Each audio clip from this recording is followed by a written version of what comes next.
Blood-stained Brioni silk and the sharp scent of Macallan 25 changed Nia's life forever. Saving a brutally wounded, heavily intoxicated crime syndicate boss was never on her weekend agenda. Yet, exactly 7 days after pulling him from a New York alley, she was handed a $50 million empire. The rain in Manhattan didn't wash away the city's sins, it just made them slicker. Nia pushed through the heavy steel doors of the service exit, the freezing October downpour instantly soaking through her thin wool coat. At 26, she was pulling back-to-back graveyard shifts at a high-end Tribeca lounge, pouring $1,000 bottles of champagne for Wall Street executives while struggling to keep the electricity on in her cramped Queens apartment. She was exhausted, her feet aching in her sensible black work shoes, her dark skin gleaming under the flickering glow of a failing street lamp. She dragged the heavy industrial trash bags toward the dumpsters, her mind numb with the arithmetic of poverty, rent, groceries, the student loans from a hospitality degree she could barely use. Then she heard the cough. It was a wet, ragged sound, followed by the heavy thud of a body slumping against wet brick. Nia froze. Every instinct told her to drop the bags and run back inside. New York alleys at 3 a.m. were no place for a woman to play hero. But a low groan cut through the sound of the rain, laced with a terrifying amount of pain. Cautiously, Nia stepped around the edge of the dumpster. Sitting in a puddle of water in his own blood was a man.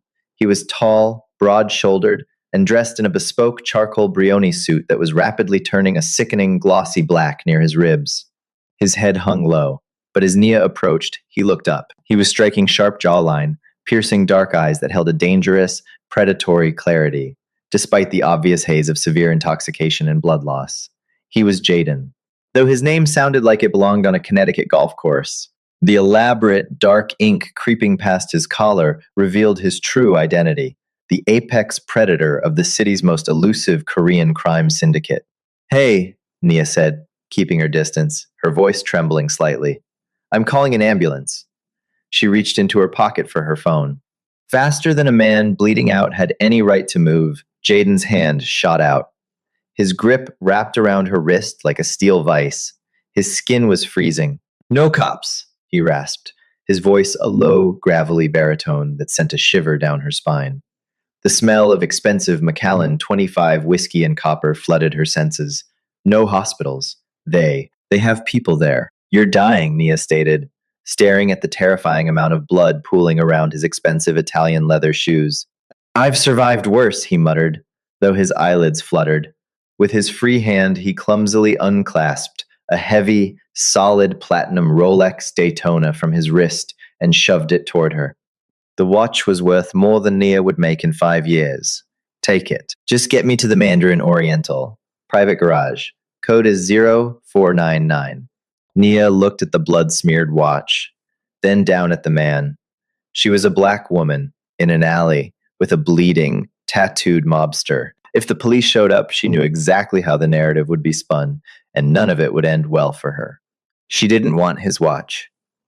She just didn't want him to die alone in the garbage. "Keep your watch," Nia said, shoving the Rolex back into his coat pocket. "Can you stand?" With a grunt that sounded more like a growl, Jaden leaned his weight heavily onto her. Nia gritted her teeth, her muscles burning as she supported his massive frame. She half-dragged, half-carried him 2 blocks to where her battered Honda Civic was parked under a bridge. By the time she poured him into the passenger seat, her own hands were stained crimson. The drive to Columbus Circle was a blur of neon lights and tense silence. Jaden drifted in and out of consciousness, occasionally muttering instructions in rapid, sharp Korean, before switching back to English to give her directions. They bypassed the gleaming lobby of the Mandarin Oriental, pulling into a private subterranean garage. Nia punched in the code he had given her, and a heavy steel door slid open, revealing a private elevator. When the doors opened at the penthouse, Nia gasped. The apartment was a sprawling, multi-million-dollar fortress of glass and marble, offering a panoramic view of Central Park. But she didn't have time to admire the Loro Piana cashmere throws or the Steinway grand piano. Jaden collapsed onto a massive white leather sofa, staining it instantly. "Bathroom," he choked out, pointing a trembling finger. "First aid kit under the sink." Nia ran. She returned with a trauma kit that looked more suited for a military medic than a luxury apartment. She unbuttoned his ruined shirt, trying to ignore the hard, muscular planes of his chest and the intricate syndicate tattoos that mapped his skin. The wound was a deep, ugly laceration along his rib cage. A blade, not a bullet, thankfully. This is going to burn, she warned, uncapping a bottle of medical-grade antiseptic. Jaden didn't flinch as she poured it over the open wound. He just stared at her. His dark eyes tracked her every movement, watching the careful, steady way her brown hands worked. Nia was focused, professional, and entirely unfazed by the opulent wealth surrounding her. She stitched the deepest part of the cut with butterfly closures, applied heavy gauze, and wrapped his torso tightly with medical tape. When she was done, she walked to the kitchen, poured a glass of ice water, and set it on the glass coffee table next to 2 Advil. Your bleeding has stopped, Nia said, washing her hands in the kitchen sink. She didn't look back at him. You need real stitches tomorrow. Don't drink anymore. Jaden watched her grab her damp coat. What's your name? He asked, his voice barely a whisper in the massive, quiet room. Nia, she replied, heading for the elevator. You didn't take the watch, Nia. You didn't ask for money. I don't want your money, Nia said, pressing the elevator button. I just didn't want to step over a dead body on my way home. Have a good life, Jaden. The elevator doors slid shut, leaving the syndicate boss sitting in the silence of his penthouse, staring at the empty glass of water she had left him. 1 week later, the memory of the bleeding man in the Brioni suit felt like a fever dream to Nia. Reality had come crashing back with unforgiving speed. Her second job was at the Astor Crown, a notoriously mismanaged boutique hotel in Midtown. Nia worked the front desk and managed VIP guest services, a grueling position made infinitely worse by the hotel's general manager, Bradley. Bradley was a petty, cruel tyrant who wore cheap suits and heavy cologne. He took particular pleasure in tormenting Nia, frequently assigning her double shifts, making thinly veiled, derogatory comments about her natural hair, and threatening to fire her over the smallest infractions. It was Thursday afternoon, and the hotel lobby was quiet. Nia was standing behind the marble concierge desk, organizing a stack of reservation files, fighting the exhaustion that pulled at her eyelids. Nia! Bradley's voice echoed across the lobby, sharp and nasal. He marched toward her, his face flushed with unearned authority. I told you to have the 4th floor suites prepped by noon. It's 12:15.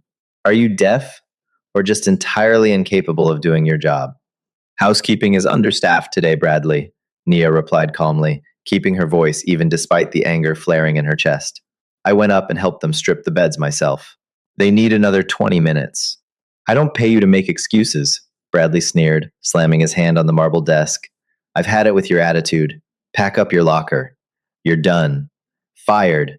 Get out of my hotel. Nia froze. Panic, cold and sharp, flooded her veins. She couldn't lose this job. Not this week. Her rent was due in 3 days. Bradley, you can't be serious. Before she could finish her sentence, the heavy glass doors of the hotel lobby slid open with a synchronized hum. The atmosphere in the room changed instantly. The ambient noise of the hotel seemed to evaporate, replaced by a suffocating, heavy tension. 3 men walked in. They were dressed in immaculate, tailored black suits. They moved with a terrifying, synchronized precision, fanning out across the lobby to secure the exits. Following them, stepping out of a matte black Mercedes Maybach S 680 that had parked illegally on the curb, was Jaden. He looked completely different from the broken, bleeding man in the alley. He wore a midnight blue 3-piece suit that fit him like armor. His posture was rigid, commanding, and radiating absolute power. The only sign of his previous brush with death was a slight stiffness in his gait and a faint, pale scar just visible above his collar. Bradley turned around, his face draining of color as he recognized the men. While the general public might not know Jaden's face, anyone operating in the shady, money-laundering underbelly of New York real estate knew exactly who the syndicate boss was. Mr. Sterling, Bradley stammered, his previous arrogance vanishing instantly. He practically stumbled over his own feet as he rushed forward, bowing his head submissively. We weren't expecting you. Is there a problem? We pay our percentages on time. I swear. Jaden didn't even look at him. He walked past the terrified manager as if he were entirely invisible, his dark eyes locked onto the concierge desk. He stopped directly in front of Nia. Nia stared at him, her heart hammering against her ribs. Hello, Nia, Jaden said, his deep voice carrying clearly through the dead silent lobby. Jaden, she replied, trying to keep her voice steady. Bradley gasped, looking frantically between his fired front desk clerk and the most dangerous man on the eastern seaboard. You know her? Bradley squeaked. Jaden finally slowly turned his head to look at Bradley. The sheer malice in his eyes made the manager take a terrified step backward. For the past 3 years, Jaden began, his voice dangerously soft. This hotel has been a front, a money laundering operation for the very men who tried to put a knife in my ribs last week. Bradley began to shake violently. I didn't know. I swear, I just cook the books. I don't know who owns the holding company. I know you don't, Jaden interrupted smoothly, because as of 9 a.m. this morning, my corporation executed a hostile takeover of the holding company. I bought the debt. I bought the mortgage. I bought the land this pathetic building sits on. Jaden snapped his fingers. One of the suited men immediately stepped forward, placing a sleek black leather briefcase on the marble desk in front of Nia. He clicked the combination locks open and spun it around. Inside sat a stack of thick legal documents, embossed with the gold seal of Skadden, one of the most ruthless corporate law firms in the country. What is this? Nia asked, her voice barely a whisper, staring down at the paperwork. You saved my life, Nia, Jaden said, stepping closer. The scent of Macallan and crisp cologne washed over her, completely erasing the smell of the cheap hotel. I looked into you. I saw how hard you work. I saw how this parasite, he gestured dismissively toward the trembling, Bradley treats you. You refused my money. You refused my watch. So I had to find a different way to repay the debt. Jaden reached into his breast pocket, pulled out a heavy Mont Blanc fountain pen, and placed it on top of the documents. Sign the bottom line, Jaden commanded softly. The holding company has been transferred entirely into your name. The taxes are paid for the next 10 years. The accounts hold $10 million in operational capital. You don't work at the Astor Crown anymore, Nia. Nia looked up, meeting his intense, dark gaze, her breath hitching in her throat. You own it, Jaden finished, a faint, dangerous smirk playing on his lips. Now, I believe you have a manager to fire. The transition from a minimum wage employee to a multi-million-dollar property owner did not happen overnight, despite what the movies portrayed. It involved grueling, 90-hour weeks, mountains of paperwork, and an army of corporate attorneys from Skadden, Arps, Slate, Meager, and Flom, who treated Nia with a mix of calculated respect and deep underlying confusion. For the first month, Nia practically lived in the executive suite on the top floor of the Astor Crown. She fired Bradley's cronies, promoted the overworked housekeeping staff to management, and audited every single ledger the hotel possessed. She learned very quickly that the hotel was barely making a profit through hospitality. Its real revenue was entirely digital. Hidden behind a false wall in the subterranean boiler room was a localized server farm. It was a dark pool routing station filtering millions of dollars in untraceable cryptocurrency and offshore swift transfers through the hotel's legitimate daily transaction logs. Nia stood in the humming, air-conditioned server room on a Tuesday night, staring at the blinking blue lights. She wore a tailored crimson blazer and crisp black trousers, a stark contrast to her old uniform. Her natural hair was styled in an elegant, sweeping updo. She looked every inch the CEO, but the cold knot in her stomach belonged to a woman who realized she was holding a live grenade. You weren't supposed to find this. A deep voice echoed from the steel stairwell. Nia didn't flinch. She had learned the sound of his footsteps over the past few weeks. Jaden stepped into the fluorescent light. He wore a charcoal cashmere overcoat over a black turtleneck, looking less like a syndicate boss and more like a European tech billionaire. I managed this building's inventory for 2 years, Jaden, Nia said, crossing her arms. I know how much electricity 10 floors of empty rooms consume. When the Con Edison bills showed a spike equivalent to a small factory, it wasn't hard to trace the wiring. This is how you launder the money. Jaden walked closer, the space between them shrinking until she could smell the familiar, intoxicating blend of Macallan and crisp cedar. It was how the rival faction laundered their money. The men who gutted me in that alley. When I bought the hotel's debt and handed the deed to you, I effectively severed their primary financial artery in North America. Nia's eyes widened. You didn't just give me a hotel to say thank you. You used me as a corporate shield. If their money is flowing through my servers, I'm the one the feds will look at. And I'm the one this rival faction will come for. I would never let them touch you, Jaden said, his voice dropping an octave, heavy with a dark, terrifying sincerity. He reached out, his knuckles lightly brushing against the sleeve of her blazer. The contact sent an electric jolt through her skin. The servers are dormant. My engineers locked them down the day you signed the papers. But Elias, the man running the opposition, is bleeding cash. He needs this infrastructure back. Then rip it out, Nia demanded, her brown eyes flashing with anger. I'm trying to run a legitimate business. I just secured a contract to host the Cartier Winter Gala. I cannot have ghost money and mobsters in my basement. If I destroy the servers, Elias realizes he has nothing to lose, and he burns this building to the ground with you inside it, Jaden explained, his jaw tightening. As long as the hardware is intact, he will try to take it back quietly. It gives me time to dismantle his crew. So, I'm bait, Nia said flatly. Jaden sighed, running a hand through his dark hair. The ruthless predator she had seen in the lobby was suddenly replaced by a man carrying an unbearable weight. You were never supposed to be involved, Nia. But you saved my life. In my world, a life debt is absolute. By saving me, you inadvertently declared a side in a war you knew nothing about. Elias knows who you are. He knows what you did. Before Nia could respond, her smartphone vibrated violently in her pocket. It was an alert from the hotel's newly upgraded internal security system. She pulled it out, tapping the screen. The high-definition feed from the service elevator bay loaded instantly.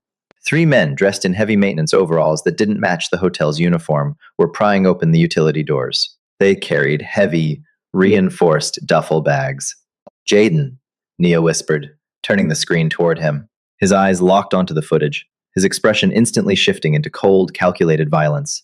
He reached under his coat, and the heavy, metallic click of a suppressed Heckler and Koch USP compact being chambered echoed in the small room. They aren't here for the servers, Jaden said, his voice devoid of emotion. They have tactical gear. They're here to make an example of the new owner. Panic flared in Nia's chest, but she ruthlessly shoved it down. She wasn't a helpless girl from the suburbs. She had survived the hardest parts of Queens. She had survived grinding poverty, and she had survived pulling this very man out of a pool of his own blood. They're on the service elevator, Nia said, her mind racing, calculating the hotel's schematics. It bypasses the lobby. They're heading for the executive floor to find me. Stay behind me, Jaden ordered, moving toward the stairwell. I have men stationed outside, but they're 3 minutes away. I have to intercept them on the 4th floor. No, Nia said, stepping in front of him. If you shoot it out in the hallways, my hotel is ruined. The police will come. The Cartier Gala will be canceled. And I will lose everything. Jaden stared at her, incredulous. Nia, they are professional hitters. You are worrying about a jewelry gala? I am worrying about my empire, Nia shot back, her voice fierce. She walked over to the server farm's primary terminal and rapidly began typing on the keyboard. I control the building's central operating system from here. I'm going to give you an advantage, but you have to do exactly what I say. A slow, dark smile spread across Jaden's face, a look of pure, unadulterated respect. Tell me what to do. The digital schematic of the Astor Crown glowed brightly on the monitor. Nia tracked the red blip of the service elevator ascending through the building. They're passing the 3rd floor, Nia said, her fingers flying across the keys. I'm killing the power to the main elevator shafts so they can't redirect. Jaden, get to the 4th floor maintenance corridor. Jaden moved with lethal grace, slipping out of the server room and taking the concrete stairs 2 at a time. Nia watched him on the secondary camera feed. He was a phantom, his dark suit blending perfectly with the shadows of the stairwell. I'm stopping their elevator between floors 4 and 5. Nia spoke into the earpiece she had grabbed from the security desk. They're going to have to pry the doors open and climb out into the 4th floor laundry bay. Copy. Jaden's voice crackled in her ear, steady and terrifyingly calm. Nia hit the execution command. On the screen, the elevator feed scrambled for a second before stabilizing. The 3 hitters stumbled as the car jerked to a violent halt. Nia watched as they frantically pushed the control buttons, then pulled out crowbars from their duffel bags. They're opening the doors, Nia warned. I'm cutting the lights on the entire 4th floor. Now. She slammed the enter key. The 4th floor plunged into absolute, pitch-black darkness. Through the infrared security feed, Nia watched the scene unfold. The three men hauled themselves up out of the elevator shaft, landing heavily on the tiled floor of the laundry bay. They drew their weapons, sweeping the area with flashlights attached to their barrels. Two by the industrial washers, one moving toward the linen closet, Nia whispered into the mic, acting as Jaden's eyes. I see them, Jaden replied. What happened next was a masterclass in violence. Jaden didn't just fight, he dismantled them. He moved from the shadows like a force of nature. He grabbed the man near the linen closet, snapping his wrist with a sickening crunch that Nia could hear through the audio feed, and used the man's own momentum to throw him into the steel shelving unit. The other two spun around, firing blindly into the dark. The suppressed shots hissed through the air, shattering the glass of the washing machines. Jaden! Nia gasped, her heart leaping into her throat. I'm fine. His voice came through the earpiece, breathless, but steady. Nia watched the infrared feed. Jaden had vaulted over the folding tables. He closed the distance before the hitters could track him. Two sharp, precise strikes neutralized the second man. The final hitter, realizing he was trapped in the dark with a ghost, dropped his weapon and tried to run for the exit. Lock the fire doors, Jaden commanded. Nia hit the switch. The heavy, magnetic fire doors slammed shut at the end of the hall, sealing the man inside. Jaden walked up behind him, the barrel of his USP pressed coldly against the base of the hitter's skull. Elias sent you, Jaden said, his voice echoing through the comms. The man raised his trembling hands. He said the girl was alone. He said the property was vulnerable. The property belongs to her, Jaden hissed, and she is never alone. Tell Elias if he steps foot in Manhattan again. I won't just take his money. I'll take his head. Now run. Jaden lowered the weapon. Nia unlocked the fire doors, and the man fled, leaving his unconscious partners on the floor. 10 minutes later, Jaden's cleanup crew arrived, silently removing the bodies and scrubbing the laundry bay. It was as if nothing had ever happened. Nia was waiting in the penthouse when Jaden finally took the private elevator up. He looked exhausted, his overcoat discarded, his white shirt unbuttoned at the collar, revealing the edge of the scar she had stitched together a month ago. He walked over to the wet bar, poured 2 glasses of Macallan 25, and walked over to where Nia stood by the floor-to-ceiling windows, looking out over the glittering skyline of New York. He handed her a glass. To the Cartier Gala, he said softly. Nia took the glass, the heavy crystal cool against her fingers. She turned to look at him. You used my hotel as a trap. I used their arrogance against them, Jaden corrected, taking a slow sip.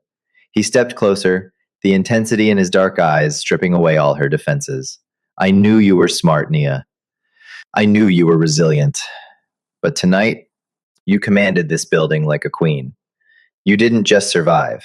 You won. Nia looked up at him, the adrenaline finally fading, leaving behind a raw magnetic pull between them. She had spent her entire life fighting for tips, fighting for rent, fighting to be seen in a city that preferred her invisible. But with Jaden, she didn't have to fight. He saw her exactly as she was, powerful, intelligent, and lethal in her own right. I don't want a gilded cage, Jaden, Nia whispered, the space between them virtually non-existent now. If I'm going to be in this world, I am a partner, not a pawn, not a piece of property. Jaden reached out, his large, warm hand cupping her jaw. His thumb traced the line of her cheekbone, his touch incredibly gentle for a man with so much blood on his hands. You own the hotel, Nia, Jaden murmured, his gaze dropping to her lips. But you own me, too, partner. He leaned down, and when his lips met hers, it wasn't a tentative spark, it was an inferno. It tasted of expensive whiskey, danger, and an absolute unbreakable loyalty. Nia kissed him back, her hands gripping the lapels of his suit, pulling him closer. In the reflection of the glass, high above the chaotic streets of Manhattan, the waitress from Queens and the undisputed king of the underworld forged an empire of their own, sealed in blood, bound by trust, and completely, terrifyingly unstoppable. Did Nia make the ultimate power play, or is she playing with fire by fully partnering with a mafia boss? Drop a comment below with your thoughts on her bold move. If you loved this intense, twist-filled romance, hit that like button, share this story, and subscribe to the channel for more incredible real-life inspired dramas.